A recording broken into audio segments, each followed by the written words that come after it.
Hi friend, एके technical support में आपका स्वागत है। किसी चीज़ को शिद्दत से चाहो तो पूरे कायनात एक हो जाती है। आप इस वीडियो पर बने रहें। ये क्लास 5 है। क्लास 4 में मैं टाइप्स ऑफ बिजनेस पढ़ाया हूँ।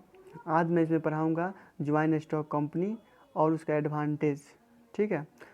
ज्वाइन स्टॉक कंपनी क्या होता है, यह कब बना था? तो ये ज्वाइन स्टॉक कंपनी जो है एक एक्ट है जो 1956 में बनाया गया था। इसी अधिनियम के तहत हम क्या कर सकते हैं, कोई कंपनी को संयुक्त कर सकते हैं, कंपनी को इंस्टॉल कर सकते हैं, कंपनी को स्थापना कर सकते हैं। किस अधिनियम के तहत? 1956 भारतीय अधिनियम के तहत। ठीक है ना। जो एक्ट 1956 बाई किसके द्वारा? इंडियन कंपनीज के द्वारा बनाया गया था। ज्वाइन स्टॉक कंपनी का अर्थ क्या होता है, ज्वाइन स्टॉक कंपनियां कैसे बनती हैं? सुनिए लेक्चर में। ज्वाइन स्टॉक कंपनियां का अर्थ तो समझ गए, संयुक्त होता है। ये कब होता है? जब कोई भी कंपनियां का ग्रोथ रेट कम हो जाए या मार्केट का उसमें वैल्यू क्या हो, लो हो जाए। ठीक है ना। उसका मार्केट में वैल्यू क्या हो जाए, लो हो जाए, वो प्रोग्रेस न करता है, तो इस एक्ट के तहत, ठीक है ना, 1956 जो है, इस एक्ट के तहत वो क्या करता है, कोई बड़े कंपनियां हैं उसके साथ क्या करता है, स्टॉक ज्वाइन स्टॉक करता है। क्या करता है? संयुक्त होता है। अपना पूरे प्रॉपर्टी को क्या करता है, उसके साथ क्या करता है, साझेदारी कर लेता है कि आप ही के साथ मैं अपने क्या करूँगा, कारोबार कंपनी को इंस्टॉल करूँगा, आप ही के साथ ज्वाइन स्टॉक में कार्य करूँगा। तो इस नियम के तहत उसे क्या करता है, ज्वाइन हो जाता है। तो उसी को बोलते हैं ज्वाइन स्टॉक कंपनी है। आप एग्जाम्पल आपको बताते हैं। पहले क्या था, आइडिया भी एक कंपनी अलग है, वोडाफोन भी एक अपना अपना अलग कंपनी है। पहले सबका क्या, सब अलग अलग कंपनियां थी, सबका ग्रोथ अलग, सब अच्छे खासे काम करते थे। तो क्या होगा, जब वोडा की स्थिति मतलब ग्रोथ रेट कम गया, मार्केटिंग वैल्यूज़ का कम गया, तो क्या किया, आइडिया के साथ क्या किया, ज्वाइन स्टॉक कर लिया। क्या किया, संयुक्त कर लिया, अपने पूरी जितने भी इनकम उसके साथ क्या करो, साझा कर लिया। ज्वाइन स्टॉक कहते हैं, एक कंडीशन। दूसरा होता है ज्वाइन स्टॉक कंपनियां करने का कि हर एक कंपनियां अपना अपना इन्वेस्ट को क्या करता है, छोटे छोटे मतलब कि 10-10 करोड़ या 5-5 करोड़ जो भी हो, इन्वेस्टमेंट कर एक कंपनी को इंस्टॉल करता है, उसको ज्वाइन स्टॉक कंपनियां बोलते हैं। ठीक, मतलब मिल कर छोटे छोटे अमाउंट में मिलकर, ताकि उसे क्या हो, इन्वेस्टमेंट करने में अधिक अमाउंट ना लग पाए। ठीक है ना। तो सब कम कम अमाउंट मिलाकर एक कंपनियाँ बनाती है, उस कंपनियों को बोलते हैं ज्वाइन स्टॉक कंपनियाँ।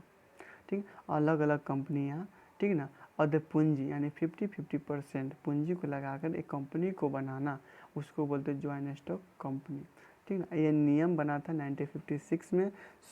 अब डिफिनेशन जानिए, डिफिनेशन क्या होता है ज्वाइन स्टॉक का। Joint stock company is a business है entity in which the share करता है company stock can be bought either sold by shareholder. एक कंपनी बिजनेस जो है स्टॉक करता है can bought by shareholder के साथ, एक शेयर होल्डर होता है ज्वाइन स्टॉक का, जो कि इस shareholder on company stock protection and evidence by their share. हर एक चीज़ को क्या करता है, और कंपनी प्रोटेक्शन करता है और एविडेंस करता है। Shareholder are the able transfer their share to the other without any effect of the continued करता है existence of company. Shareholder जो भी ट्रांसफ़र करता है शेयर सभी के साथ, विदाउट क्या करता है, इफेक्ट कोई प्रभाव बिना कंटिन्यू करता है एक्सटेंस ऑफ कंपनी, पूरे कंपनी में। ठीक ना। इन मॉडर्न कॉर्पोरेट लॉ क्या होता है, देखो, तो इसी ज्वाइन स्टॉक में एक अभी का जो लॉ में, अभी का आधुनिक इसमें क्या होता है, the existence of joint stock company, संयुक्त कंपनी जो ऑब्टेन करता है synonymous without the interruption and the limit ability. हर का क्या, आप सबका एक लिमिट बना दिया गया है। Company debate only the value of the money then investment the company, सब एक अपना मनी इन्वेस्ट करेगा कम कम अमाउंट में, और क्या करेगा, कंपनी को इंस्टॉल करेगा, कंपनी को चलाएगा। ठीक है ना। ज्वाइन स्टॉक कंपनी वही कहलाता है कि एक आदमी एक कंपनी को इंस्टॉल नहीं कर सकता। तो अलग अलग आदमी अलग अलग क्या करते हैं, अपने मनी को इन्वेस्ट करके एक कंपनी को इंस्टॉल करता है, खड़ा करता है, उसको बोलते हैं ज्वाइन स्टॉक। ठीक, समझ गए। अभी का जो मॉडर्न कॉर्पोरेट होते हैं, जिसको भी मन है कंपनी खड़ा करने का, तो क्या करता है, सभी आधा आधा अधपूंजी लगा कर क्या करे, कंपनी को शेयर, कंपनी इंस्टॉल करता है, कंपनी स्थापना करता है, तो उसे बोलते हैं joint stock company. Their joint stock company यार company known as corporate and limited. और उसी कंपनी को हम बोल सकते हैं कॉर्पोरेट या लिमिटेड कंपनी है। उसी कंपनी को ज्वाइन स्टॉक कंपनी को हम बोल सकते हैं या तो कॉर्पोरेट कंपनी है या तो लिमिटेड कंपनी है। लिमिटेड कंपनी है। सो एग्जाम्पल के तहत मैं ज्वाइंट स्टॉक कंपनी को समझा सकता हूँ। सो आप समझ सकते हो example of joint stock company है। ज्वाइंट स्टॉक कंपनी जैसे बजाज हो गया, टाटा हो गया, गूगल हो गया, कोको कोला हो गया, सो बहुत सारे कंपनियाँ हैं। सो एक अपना सब क्या एक ज्वाइंट स्टॉक चलाते हैं, सब एक एक संयुक्त कंपनियाँ, ठीक, सब क्या है संयुक्त कंपनियाँ हैं। सब अपने अपने पूंजी को मिलाकर क्या करती है, एक बिजनेस को बड़े पैमाने पर इंस्टॉल करती है, उसी को ज्वाइंट स्टॉक कंपनियाँ बोलते हैं। एडवांटेज ऑफ ज्वाइंट स्टॉक कंपनियाँ क्या होता है? सो डिफिनेशन में the power and the presence of the cooperation in the American business suggestion. देखिए एडवांटेज में क्या करता है, ये अमेरिकन सजेशन पर सलाह पे वर्क करता है joint stock, that with this the create advantage of the other business ownership. जो उसका मालिक होता है हर एक सिस्टम अधिनियम के तहत क्या करता है, एक सलाह लेकर बिजनेस लेकर वो कंपनी को आगे प्रोग्रेस करता है उसका मालिक। तो इसमें एडवांटेज में एडवांटेज जो इसका क्या है ज्वाइंट स्टॉक का, कि हाई अमाउंट ऑफ कैपिटल, मतलब इसमें बहुत अधिक अमाउंट होना चाहिए।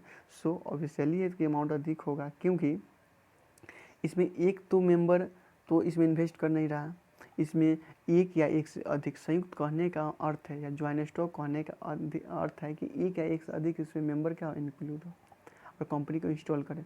तो स्वाभाविक है कि जो हाई अमाउंट ऑफ कैपिटल होगा ही, अधिक पूंजी इसमें होगा ही। इसलिए होगा कि एक तो कंपनियां हैं ना, इसमें कंपनी इंस्टॉल करने के लिए एक मेंबर, दो मेंबर, तीन मेंबर 50-50 शेयर को करेगा तो बहुत ना पूंजी आ जाएगा, तो बहुत बड़ा कंपनी बन सकता है। एक मालिक अगर एक कंपनी खड़ा करे तो ज़्यादा से 10 करोड़ कर सकता है, लेकिन अगर ज्वाइंट स्टॉक करते हैं 10 करोड़, 10 करोड़, 10 करोड़, अगर अलग अलग मेंबर अगर इसमें इन्वेस्ट करे तो बहुत बड़ा अमाउंट आ रहा है। तो एडवांटेज एक नंबर की इसमें हाई अमाउंट ऑफ कैपिटल, तो स्वाभाविक है कि ज्वाइंट स्टॉक में हाई अमाउंट ऑफ कैपिटल होगा ही।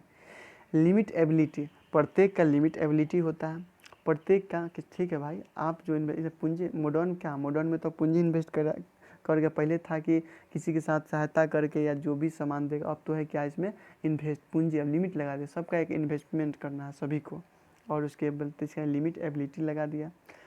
लो रिस्क इन्वेस्टमेंट, इसमें बहुत ही लो रिस्क है, मतलब कम क्यों रिस्क होगा भाई, क्योंकि इन्वेस्टमेंट अधिक क्यों तू कर रहा है, सब तो अपना अलग अलग ना इन्वेस्टमेंट कर रहा है, एक मेंबर तो पूरा फुल इन्वेस्टमेंट कर नहीं रहा है ना, सब अलग अलग इन्वेस्टमेंट कर रहे हैं।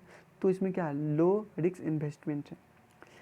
प्रिचुअल संक्सेशन, इसमें क्या एक कंट्रोल करने के लिए एक सशक्त अधिकारी होता है, मतलब बहुत अच्छा अधिकारी होता है जो इस सबको हैंडल करता है। सेपरेटेड इंडायरेक्ट, एक यूनिट में बंधा हुआ रहता है, पूरे ज्वाइंट स्टॉक एक यूनिट में बना होता है। ऐसा नहीं है कि सबका मालिक को सभी अलग अलग है, सबको मालिक सब अपने मन से काम करे, तो क्या ज्वाइंट स्टॉक चल पाएगा, नहीं चल पाएगा। उसके लिए एक अधिकारी बनाएंगे ना, हाँ एक सीईओ या जो भी उसको तो बनाएंगे ना, तभी तो कंपनी चल पाएगा। पता चले कि एक कंपनियाँ हैं, आप 100 मेंबर है, तो कंपनियाँ क्या हो कल ही बंद हो जाएगा। सो इसमें क्या हो समझा क्या ही नहीं, वो कल ही बंद हो जाएगा। सो इसलिए इसमें एक सशक्त अधिकारी होना चाहिए, और ट्रांसबिलिटी ऑफ शेयर, ट्रांसबिलिटी करने का शेयर होना चाहिए, क्रिटिक फैसिलिटी। और बहुत बड़े पैमाने पर है तो हम इसे क्या करते हैं, कंपनियां से लेन देन बहुत अच्छे से कर सकते हैं।